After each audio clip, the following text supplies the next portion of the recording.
കൃഷ്ണ. ഓം നമോ ഭഗവതേ വാസുദേവായ. ഭൂലോക വൈകുണ്ഠമായ ഗുരുവായൂർ പുണ്യപുരിയിലെ ഭക്തകോടികളുടെ ഹൃദയങ്ങളിൽ കുടികൊള്ളുന്ന ഉണ്ണിക്കണ്ണൻ്റെ ഇന്നത്തെ ഉച്ചപൂജ അലങ്കാരം അതീവ മനോഹരാണ്. ഇന്നത്തെ ഉദയാസ്തമന പൂജയാൽ ധന്യമായ ദിവസമാണ് ഇന്ന്. സർവാലങ്കാര വിഭൂഷിതനായി നിൽക്കുന്ന നമ്മുടെ ഉണ്ണിക്കണ്ണനെ നമുക്ക് ഭക്തിപൂർവം ധ്യാനിക്കാം. ഇന്നത്തെ അലങ്കാരത്തിൽ ഭഗവാൻ നിൽക്കുന്നത് അതീവ കൗതുകകരമായ ഒരു ഭാവത്തിലാണ്. ഇടത്തെ കുഞ്ഞിക്കാല് നിലത്തുറപ്പിച്ച് നിൽക്കുകയാണ്. വലത് കുഞ്ഞിക്കാലിങ്ങനെ മുട്ടിന് മുകളിലായിട്ട് ഇങ്ങനെ കുറുകെ വെച്ചിട്ടുണ്ട്. ഈ നിൽപ്പ് ജീവിതത്തിലെ സമതുലിതാവസ്ഥയെയാണ്, ബാലൻസിനെയാണ് കാണിക്കുന്നത്. ലൗകികമായ കാര്യങ്ങളിൽ ഒരു കാൽ ഉറപ്പിച്ചു നിർത്തുമ്പോൾ തന്നെ മറ്റൊരു കാല് ഈ ലോകത്തിനു മുകളിലായി ഉയർത്തി വെക്കണം എന്ന തത്വമാണ് ഭഗവാൻ നമ്മളെ ഓർമ്മിപ്പിക്കുന്നത്. ഭഗവാന്റെ വലത് കൈയിൽ പ്രിയപ്പെട്ട വെണ്ണയുരുളയുണ്ട്, ഇടത് കൈയിൽ ഓടക്കുഴലും ഉണ്ട്. ഭക്തരുടെ ഒരുകിയ ഹൃദയമാണ് വെണ്ണ എന്നാണ്.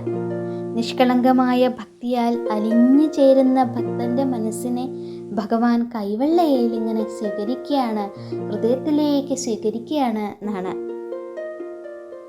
ശൂന്യായ മുളന്തണ്ടിലൂടെ ഭഗവാൻ സംഗീതം പൊഴിക്കുന്നത് പോലെ നമ്മുടെ ഉള്ളിലെ അഹങ്കാരമാവുന്ന മാലിന്യങ്ങളൊക്കെ നീക്കി ശൂന്യാക്കി വെച്ചാൽ ഭഗവാൻ നമ്മിലൂടെ ദിവ്യസംഗീതം പൊഴിക്കും എന്നാണ്. ഉണ്ണിയുടെ കഴുത്തിൽ മുല്ലമൊട്ടുമാലയുണ്ട്, മാങ്ങാമാലയുണ്ട്, പിന്നെ കുറേ സ്വർണ്ണമാലകളൊക്കെ ചാർത്തിയിട്ടുണ്ട്. മധ്യത്തിലായിട്ട് ഗോപി തിലകം ചാർത്തിയിട്ടുണ്ട്. ശിരസിൽ പൊന്നു കിരീടമുണ്ട്.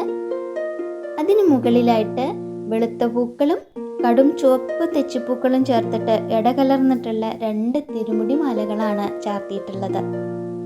കഴുത്തിൽ നിന്ന് തൃപ്പാദം വരെ എത്തുന്ന രീതിയിൽ വലിയൊരു ഉണ്ടമാല ഭഗവാന്റെ കഴുത്തിലുണ്ട്. വെളുത്ത പൂക്കളും തെച്ചിയും തുളസിയും കൂടി കോർത്തിട്ടുള്ള ഒരു വലിയ ഉണ്ടമാലയാണ് ഭഗവാന്റെ കഴുത്തിൽ. ഇങ്ങനെ കഴുത്ത് മുതൽ ഇങ്ങനെ പാദം വരെ നീണ്ടു നിൽക്കുന്ന രീതിയിലാണ് ആ ഉണ്ടമാല ചാർത്തിയിട്ടുള്ളത്. തുളസി ഭക്തിയെയും തെച്ചി കർമ്മത്തെയുമാണ് സൂചിപ്പിക്കുന്നത്. എല്ലാ കർമ്മങ്ങളും ഭക്തിയോടെ ഭഗവാന്റെ പാദങ്ങളിൽ സമർപ്പിക്കുമ്പോഴാണ് അത് പൂർണ്ണമാവുന്നത് എന്നാണ്. നെയ്വിളക്കിൻ്റെ വെളിച്ചത്തിൽ ഭഗവാന്റെ പുഞ്ചിരി തൂകണ മുഖം കാണുമ്പോൾ നമ്മുടെ എല്ലാ ദുഃഖങ്ങളും അങ്ങോട്ട് മാഞ്ഞു പോകും.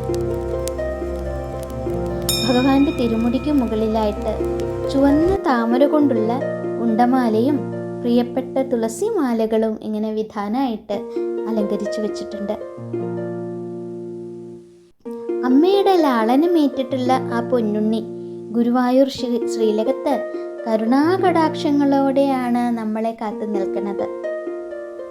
ഈ പവിത്രമായ രൂപത്തെ നമ്മുടെ മനസ്സിൽ ധ്യാനിച്ച് സർവവും ആ തൃപ്പാദങ്ങളിൽ അങ്ങനെ അങ്ങോട്ട് സമർപ്പിക്കാം. നമുക്ക് നേത്രേന്ദ്രിയം കൊണ്ട് അമൃത ആസ്വദിക്കാം എന്ന് പറയില്ലേ, അതേപോലെ ഈ രൂപം കാണുന്നത് തന്നെ മോക്ഷദായകാണ്.